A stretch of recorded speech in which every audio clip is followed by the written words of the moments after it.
అండి, ఈరోజు నా గులాబీ మొక్కలు ఎలా పూసాయో చూసారు కదా. ఇలా పూయడానికి నేను ఎటువంటి కేర్ తీసుకుంటానో ఈ వీడియోలో మీతో షేర్ చేసుకుందామని ఇలా వీడియో అయితే తీస్తున్నాను. ఫ్రెండ్స్, నేను చెప్పే టిప్స్ ఫాలో అయితే సేమ్ ఇలానే చెట్టు నిండా పూలు చూడొచ్చు. సో నేను నా టిప్స్ చెప్పే ముందు నాదొక చిన్న రిక్వెస్ట్. నేను చెప్పే గార్డెనింగ్ టిప్స్ మీకు నచ్చాయంటే తప్పకుండా లైక్ చేసి కామెంట్ చేయడం మర్చిపోవద్దు. అలానే నా ఛానల్ని సపోర్ట్ చేయాలని మనస్ఫూర్తిగా కోరుకుంటున్నాను. ఇలా ప్రతి వీడియోలో చెప్తున్నాను, కానీ వీడియో చూస్తున్నారు కానీ ఒక్కరు కూడా లైక్ అయితే ఇవ్వడం. మీరు ఇచ్చే ఒక చిన్న లైక్ నాకు మోటివేట్గా ఉంటుంది. మరిన్ని వీడియోస్ చేయడానికి నన్ను మోటివేట్ చేయాలని మనస్ఫూర్తిగా కోరుకుంటున్నాను. ఇక్కడ మా గార్డెన్లో పూసిన గులాబీలు చూడండి. ఇలా రంగురంగు గులాబీలు మన తోటకు మంచి అందాన్ని తెస్తాయి కదా. ఇలా చెట్లకు ఎక్కువ పూలు మొగ్గలు ఉండాలంటే మరింత కేర్ తీసుకోవాల్సి ఉంటుంది. ఇలా మొక్కలకు ఎక్కువగా మొగ్గలు పూలు రావాలంటే కొన్ని టిప్స్ అయితే ముందుగా చెప్తాను. ఫస్ట్ అయితే చెట్లకు గులాబీలు పూసిన తర్వాత వీటిని చక్కగా కట్ చేస్తూ ఉండాలి. వీటిలో కొన్ని ఫ్రెష్గా ఉంటాయి. అవి కాకుండా పుయ్యడం అయిపోయి వాడిపోయిన వాటిని ఎప్పటికప్పుడు తీసేస్తూ ఉండాలి. అలా కట్ చేసేటప్పుడు మనం ఆ ఎండిపోయిన పూలకి కింద ఆకులు ఉండేలాగా కట్ చేసుకుంటే మళ్ళీ కొత్త చిగుర్లు వచ్చేస్తాయి అన్నమాట. అలా కట్ చేసుకుంటే మొక్క కూడా బాగా ఎదుగుతుంది. ఇలా రెగ్యులర్గా చేసుకుంటూ ఉంటే కొత్త బ్రాంచెస్ కూడా వచ్చేస్తాయి. ప్రతి మొక్కకు ప్రూనింగ్ అనేది చాలా ఇంపార్టెంట్. అలానే కుండీల్లో గడ్డి ఎక్కువగా వస్తూ ఉంటే దాన్ని తీసేస్తూ ఉండాలి. ఇక్కడ చూసారా, ఒకే చెట్టుకు రంగులు మారే గులాబీ పూసిన రోజు ఒకలాగా, 4వ రోజు తర్వాత ఇలా తెలుపు రంగుకు మారిపోతుంది. అలా అని అచ్చంగా తెల్లగా మారకుండా రెండూ కలిపిన రంగుల్లో చాలా అందంగా కనిపిస్తుంది కదా. ఇలా చెట్టు నిండా పూసిన గులాబీలని రోజు చూస్తున్న తనివి తీరదు, చూస్తూనే ఉండాలనిపిస్తుంది. చాలా అందంగా కనిపిస్తున్నాయి కదా. సో ఇప్పుడైతే నేను చెప్పబోయే నెక్స్ట్ టిప్, గులాబీ మొక్కలకు వేగంగా కొన్ని సైడ్ కొమ్మలు పెరగడం మనం గమనిస్తూ ఉంటాం కదా. అలా పెరిగిన వాటికి ఆకులు తప్ప మొగ్గలు అనేవి రావు. సో దాన్ని గుర్తించి మనం కట్ చేసుకుంటూ ఉండాలి. లేదంటే మనం మొక్కకి ఇచ్చిన పోషకాలను గ్రహించి మొక్కకు అందకుండా చేస్తుందన్నమాట. అలానే చెట్టుకు ఎండిపోయిన ఆకులను కూడా ఉంటే వాటిని కూడా తీసేసుకుంటూ ఉండాలి. చక్కగా ప్రూనింగ్ చేసుకుంటే మంచి చిగుర్లు వస్తాయి. మనం ఇలా కట్ చేసుకున్న తర్వాత కొమ్మలకి ఎడ్జెస్ ఉంటాయి కదా, వాటికి పసుపు కానీ లేదంటే దాల్చిన చెక్క పొడి కానీ అలోవెరా జెల్ కానీ కొంచెం పైన రాయడం వల్ల ఫంగస్ అనేది అటాక్ అవ్వకుండా ఉంటుంది. అలానే కుండీలో మట్టిని 15 రోజులకు ఒకసారి లూజ్ చేసుకుంటూ ఉండాలి. అప్పుడే మనం ఇచ్చేటువంటి పోషకాలని మొక్క గ్రహిస్తుంది. ఇప్పుడైతే ప్రూనింగ్ చేసుకున్న తర్వాత మనం పోషకాలను ఇవ్వాల్సి ఉంటుంది. సో ఎలాంటి పోషకాలు ఇవ్వడం వల్ల గులాబీలు చక్కగా వస్తాయి అనేది నా ఛానల్లో పోస్ట్ చేశాను. ఇంట్రెస్ట్ ఉన్న వాళ్ళు చెక్ చేసుకోవచ్చు. గులాబీ మొక్కలు అనేవి పోషకాలను ఎన్నిసార్లు ఇచ్చినా కూడా తీసుకోవడానికి ఇష్టపడతాయి అన్నమాట. సో అంటే ఫెర్టిలైజర్స్ ని ఎన్ని ఇచ్చినా కూడా తక్కువ మోతాదులో రెగ్యులర్ గా అందిస్తూ ఉంటే ఎక్కువ పూలు వస్తాయి. ఇప్పుడైతే నేను ఏ ఫెర్టిలైజర్స్ అయితే ఇస్తానో చూపిస్తున్నాను. 15 రోజులకు ఒకసారి మనం సాలిడ్ ఫెర్టిలైజర్స్ ని కంపల్సరిగా ఇచ్చుకోవాలన్నమాట.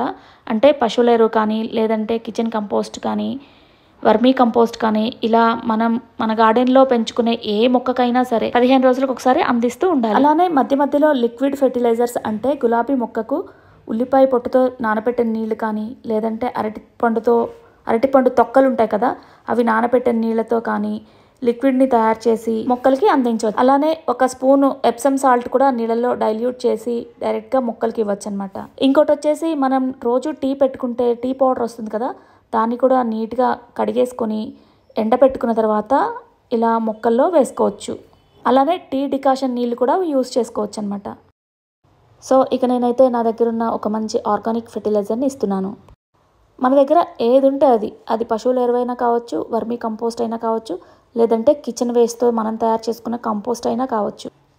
అదే మొక్కలకి ఇవ్వచ్చు అనమాట. ఇప్పుడైతే నేను వర్మీ కంపోస్ట్ నా మొక్కలకి ఇద్దాం అనుకుంటున్నాను. మనం ఎప్పుడు కూడా ఎటువంటి ఫెర్టిలైజర్ ఇస్తున్నా కూడా మొక్క మొదట్లో కాకుండా కొంచెం దూరంగా ఇవ్వడం వల్ల మొక్క ఎటువంటి ఇబ్బంది లేకుండా నిదానంగా పోషకాలను అందుకొని చక్కగా పెరుగుతుంది. మనం ఎప్పుడూ కూడా ఇలా ఫెర్టిలైజర్ ఇచ్చేటప్పుడు కంటైనర్ సైజుని బట్టి ఇచ్చుకోవాల్సి ఉంటుంది. ఒకవేళ మనం పశువుల ఎరువు ఇచ్చామనుకోండి, అది కూడా ఎక్కువ క్వాంటిటీతో ఇవ్వకూడదు. తగిన మోతాదులో మొక్క సైజుని బట్టి కుండీ సైజుని బట్టి కూడా మనం ఆ పోషకాలను అందిస్తూ ఉండాలి. నేనైతే నా దగ్గర ఉన్న మంచి ఆర్గానిక్ ఫెర్టిలైజర్ ఇస్తున్నాను. అదేంటంటే మస్టర్డ్ కేక్ పౌడర్. ఇది ఇవ్వడం వల్ల మొక్కలకు ఫ్లవరింగ్ రావడానికి బాగా ఉపయోగపడుతుంది. అయితే దీన్ని లిక్విడ్ ఫామ్ లో మొక్కలకు ఫర్మెంట్ చేసి ఇవ్వచ్చు. అలానే ఇలా సాలిడ్ గా కూడా ఇవ్వచ్చు. కానీ ఇలా ఇచ్చేటప్పుడు కొంచెం జాగ్రత్తగా ఆకుల మీదకు పడకుండా మొక్క మొదట్లో కాకుండా కొద్ది దూరం పాటించి వేసుకుంటే ఏ ఇబ్బంది ఉండదన్నమాట. ఇలా మొక్క చుట్టూ 1 స్పూన్ క్వాంటిటీతో ఇస్తున్నాను. ఈ మస్టర్డ్ కేక్ పౌడర్ని ప్రతి 15 రోజులకు ఒకసారి కానీ 20 రోజులకు ఒకసారి కానీ ఇవ్వచ్చు అనమాట. అంతకన్నా ముందైతే ఇవ్వకూడదు.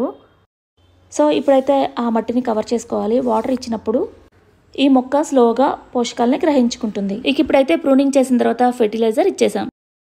ఇప్పుడు మొక్కకి పెస్ట్ అటాక్ అవ్వకుండా చూసుకోవాలి. ఇక్కడైతే కనిపించని పురుగు గులాబీ మొక్కలను తినేస్తూ ఉంటుంది. మొక్క అయితే చూడటానికి హెల్దీగా ఉంది, పూలు రానియకుండా చేస్తుందన్నమాట. అలానే ఒక్కొక్కసారి ఆకు అనేది ముడుచుకుపోతూ ఉంటుంది. అలా ముడుచుకున్న ఆకులను కూడా తీసేస్తూ ఉండాలి. ఇక్కడ చూసారు కదా, పుదీనా ఫ్రెష్గా ఉంది. ఒక 3 days బ్యాక్ అయితే సడన్గా ఇలా హోల్స్ పడిపోయింది. మనం కనిపించకుండా ఇలా పురుగులు అనేవి ఆకుల్ని ఇలా పూలని తినేస్తూ ఉంటాయి. సో వాటిని కంట్రోల్ చేసుకోవాలన్నమాట. సో వీటి నివారణకైతే నేను నీమ్ ఆయిల్ని స్ప్రే చేస్తాను. మొక్కలకి పెస్ట్ ఎక్కువగా ఉందనుకోండి, వారంలో ఒక 2 సార్లు చేస్తాను, లేదంటే వారానికి ఒకసారి సరిపోతుందన్నమాట. పెస్ట్ ఉంటేనే ఈ నీమ్ ఆయిల్ని స్ప్రే చేస్తాను. అలానే దాంతోపాటు దాల్చిన చెక్క పౌడర్ ఉంటుంది కదా, దాన్ని కూడా వాటర్లో డైల్యూట్ చేసి స్ప్రే చేసామంటే మొక్కలకి బాగా పనిచేస్తుంది. దాంతోపాటు మన హోమ్ రెమెడీ పసుపు ఉంటుంది కదా, దాన్ని కూడా పెస్ట్ నివారణకు బాగా యూజ్ చేసుకోవచ్చు. వీటన్నిటితో పాటుగా రోజు డైలీ వాటరింగ్ అయితే చేయాలి. సో ప్లెయిన్ వాటర్ చేసే బదులు ఇలా నేను కిచెన్లో వచ్చిన వాటర్ని ఇలా బకెట్ నీళ్ళలో డైల్యూట్ చేసి మొక్కలకి అందిస్తూ ఉంటాను. ఈ నీళ్ళు అయితే బీట్రూట్ తొక్కలు, ఉల్లి తొక్కలు, బనానా పీల్ ఇవన్నీ కలిపి నానబెట్టుకున్నాను. ఇది 3 days ఫర్మెంట్ చేశాను. అలానే ఇందులో బియ్యం కడిగిన నీళ్లు కూడా ఉన్నాయి. సో అన్నీ ఒక బకెట్ నీళ్ళలో కలిపేసి మొక్కలకి ఇస్తాను. ఇలా మన గార్డెన్లో పెంచుకునే ఏ మొక్కకైనా కూడా ఇలా రోజు డైరెక్ట్గా వాటర్ కాకుండా ఇలా కిచెన్ కంపోస్ట్లో వచ్చిన నీళ్లను ఇచ్చామంటే మొక్కలు చాలా హెల్దీగా పెరుగుతాయి.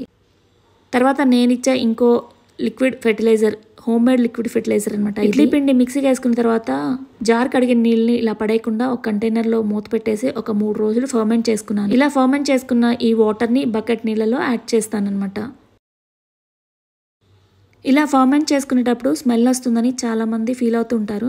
సో అలా స్మెల్ రాకుండా కొంచెం బెల్లం ముక్క వేసామంటే స్మెల్ అనేది అస్సలు ఉండదన్నమాట. సో వాటిని కూడా ఇలా బకెట్ నీళ్ళల్లో డైల్యూట్ చేసి రోజుకి ఇలా ఏదో ఒక రకంగా మొక్కలకి అందిస్తూ ఉంటాను. ఇక్కడ చూసారు కదా, పప్పు బాగా మెత్తగా అయిపోయి ఇలా నొక్కితే పేస్ట్ అయిపోతుంది అనమాట. ఇలా ఫర్మెంట్ అయిన నీళ్ళని మొక్కలకి అందించామంటే వానపాములు బాగా డెవలప్ అవుతాయి. తర్వాత నేను చూపించే నెక్స్ట్ వచ్చేసి ఇలా పాలు విరిగిపోయి ఉంటాయి కదా, వాటిని కూడా నేను పడేయకుండా ఇలా ఒక బాటిల్లో స్టోర్ చేసుకున్నాను. ఇది స్మెల్ రాకుండా దీనిలో కూడా ఒక బెల్లం ముక్క వేసుకున్నాను. ఇలా విరిగిపోయిన పాలని ఒక 5 రోజులు ఫర్మెంట్ చేస్తే ఇలా తయారవుతుంది.